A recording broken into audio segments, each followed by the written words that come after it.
Autumn Travel is a level by JamAttack uploaded on the 23rd of December, despite being inspired by the nature in October, as XXL levels take such a long time to make, especially to this standard. The level uses precisely 80,000 objects, 343 colour channels, and 824 groups, and is 4 minutes and 15 seconds long, standing as a quote-unquote full version of Autumnscape, a level he made in a few weeks prior to the release of his travel level. As stated by JamAttack himself, the level is bland at some points in order to stick to the object count, but is still his best work by far, inspired by JonathanGD, the god of XXL levels. This level uses a song I first heard way back in 1.9 and haven't heard ever since, Cosmic Dolphin by MegaWolf77, which has a happy and hopeful vibe to it that complements the level's travel intention. JamAttack chose an orange and yellow theme for the level that perfectly fits the autumn theme. This level truly takes you on a trip from the heart, beginning on a sunny day until the player enters a cave filled with dancing arrows. Before you know it, you're running into the night, the floor coated in leaves, beating to the music. The level's alive. Leaves are flying past the player, which makes the level more intense and seem faster than it actually is, as the player enters a castle with an open view of the outside, where winds are blowing and leaves are being scattered all about. Next up is a beach section packed with seashells and waves. This is my favourite part of the level despite the amount of times I died to the evil spider section. This section has a lot of detail that I appreciate and is also fast paced, which makes the part a lot nicer to play and look at. We leave the beach to enter another mountainous landscape, with some challenging rocks to pass that require last second timing to get over. There are good rocks and bad rocks to climb, followed by a tight and scary ship section that could definitely kill the average player. It is here that we see the peculiar orb patterns that JamAttack set out, where the orbs float in and are even meant to be hit more than once in some areas. The player falls and we are back in the open, again in the night time, as we approach the next cave with cute Mario mushrooms. As we leave this cave, we are greeted with a magmatic background that sets the level on fire and is a pleasure to look at. JamAttack cleverly layered this section with lots of different colours to effectively make it more dangerous and intense towards the end of the level. After this, we are greeted with the moon and some odd planets, coloured to represent autumn, with branches ahead of our sight. Next, there is a castle-like jewel section that is absolutely fiendish compared to the rest of the level. Vines hang from the ceiling as the player has to time their jumps perfectly in order to get past some dual cube gameplay. JamAttack created a really fun duel section that combines different player modes to make challenging yet incredibly fun and intense gameplay. As this is near the end of the level, I found it imperative to practice several times before I got to it in normal mode, to minimise my panicky deaths. Yeah, I made it, escaping into the dark night, and I mean dark. I had to shut my blinds in order to actually see where I was going, but I didn't mind because this level's a pleasure to play and I recommend it to anyone that's trying to beat XXL demons. I thought I would comment on some of my favourite parts of the level to discuss what is actually good about them. First up, we have the sand section. In this section we have a combination of a pale yellow for sand and blue for the sky, which makes both elements stand out more effectively as they are contrasting colours.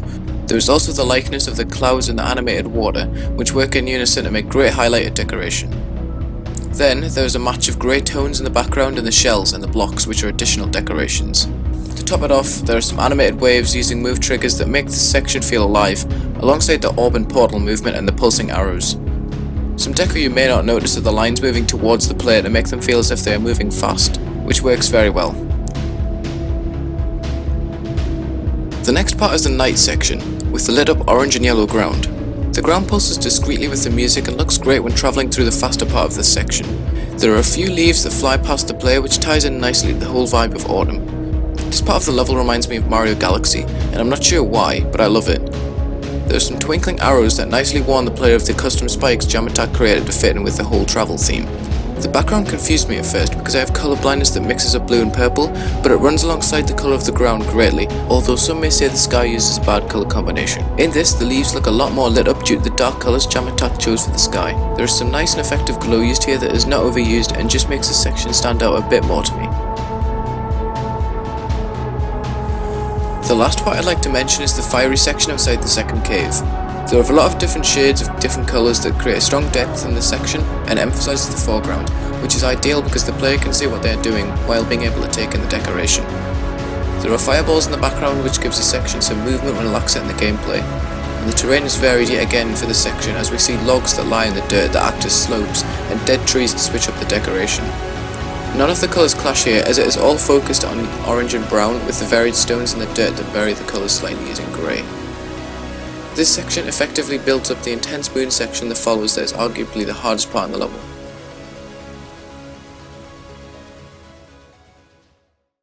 But what is bad about the level?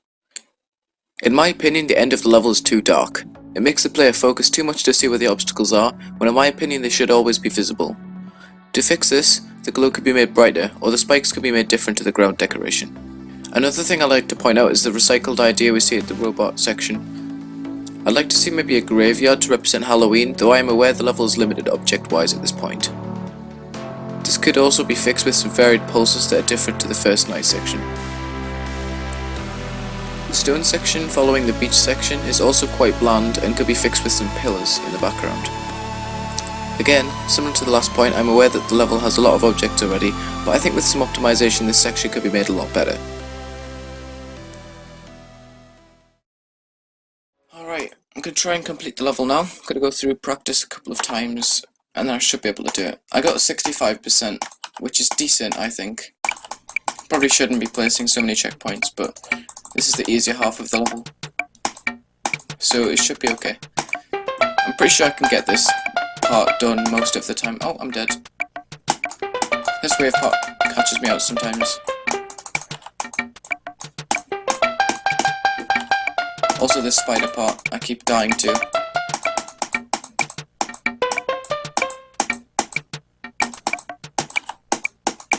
Apparently you're gonna do it first try. Okay. Oh. This ship part is quite easy, but it could kill you if you weren't really paying much attention. It's quite tight, and it's not just in a straight line, so it's quite hard to control sometimes. Okay, I am terrible at this part right here. I keep dying to this. I don't know why. That ball timing catches me out sometimes, that's why I put a checkpoint there. Just so I don't have to do it again. This part catches me out sometimes as well. Because I keep forgetting that the grass is like an object that can kill you. Well, at least in this level. Not this part, though, for some reason.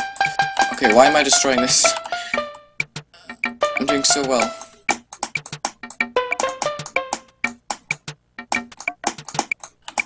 Well, how have we not died yet? Okay. Attempt 7, okay. This dual part is probably the hardest part in the level. But I have no-lifed it, so I know exactly how to do it. Apart from one little part at the end, which I'll point out in a second. Oh, I actually died too.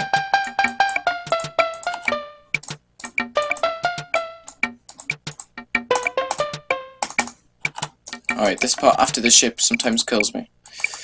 Oh, I'm just gonna die at the ship apparently.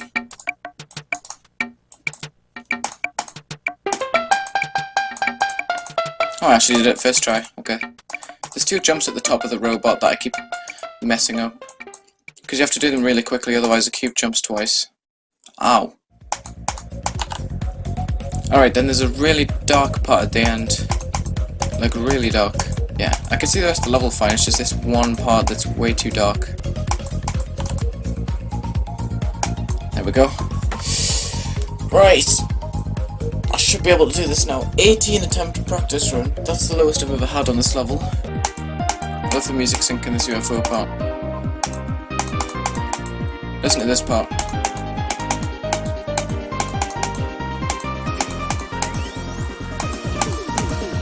Bang. Music sync is perfect. Actually, it's spot on for the whole level. You can tell that this was a layout before. Most generic levels just build structures as they go.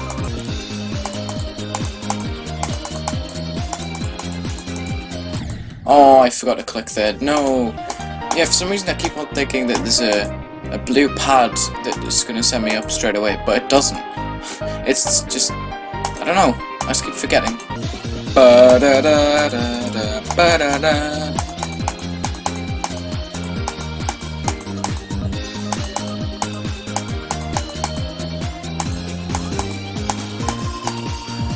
Oh, I've got an itchy head. Yes. I managed to scratch it without dying. What the hell was that? Something just moved on my desk. Holy shit. Oh my god.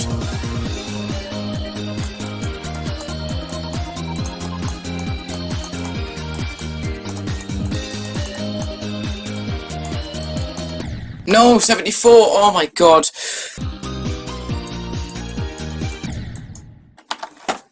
What? How did I just die?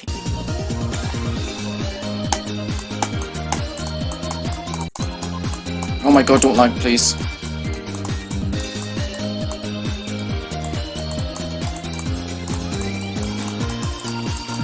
Oh my god.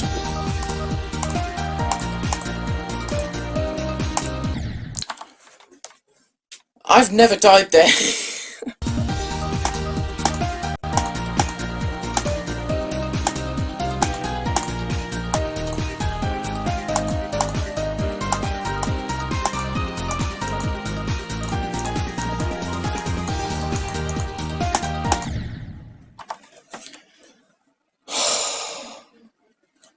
$84.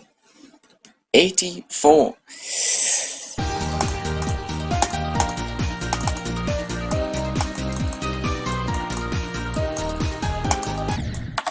No!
Oh my god. Yes! Yes! Get it! Oh my god. Congratulations, JamAttack, for winning my create contest. Oh, I'm done. I'll see you guys later.